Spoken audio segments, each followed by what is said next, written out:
Le Real Madrid a annoncé depuis plusieurs mois, Kylian Mbappé ne serait pas insensible à l'intérêt du FC Barcelone.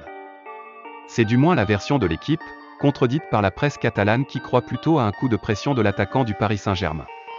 Et si Kylian Mbappé quittait le Paris Saint-Germain, sans pour autant rejoindre le Real Madrid? Alors, l'attaquant français a également la possibilité de signer au FC Barcelone.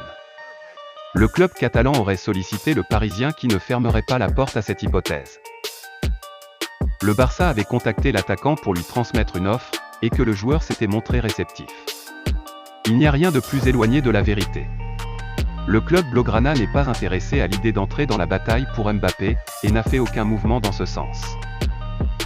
Kylian Mbappé veut être l'unique leader du Real Madrid, et n'accepte pas de partager l'espace médiatique et footballistique avec Erling Haaland. C'est quelque chose de comparable avec ce qui se passe avec Erling Haaland depuis quelques mois. Il ne veut pas être un second couteau, parce que son objectif est d'être le meilleur joueur au monde. Entre le buteur du Paris Saint-Germain et celui du Borussia Dortmund, la Maison Blanche devra peut-être choisir. La situation d'Ousmane Dembélé, l'international français a confirmé en interne l'intérêt du PSG à son égard, mais pour autant, il n'y aurait aucun accord à l'heure actuelle. Dembélé aurait assuré au vestiaire qu'il n'avait rien signé avec un autre club et qu'il serait même prêt à accepter une réduction de son salaire pour continuer au FC Barcelone.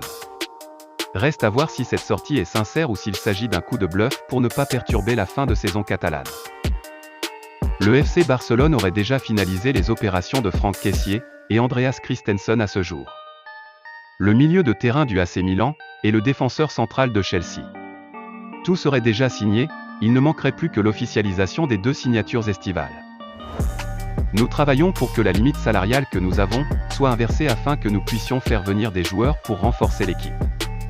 Nous le faisons en parallèle, en travaillant sur la question financière et en obtenant plus de ressources pour avoir la marge salariale dont nous avons besoin, et en même temps nous travaillons depuis la gestion sportive pour incorporer 4 ou 5 renforts dont nous pensons que l'équipe a besoin pour être de plus en plus compétitive. Merci d'avoir regardé cette vidéo. Et n'oubliez pas d'être abonné à ma chaîne YouTube, on se retrouve pour une nouvelle vidéo.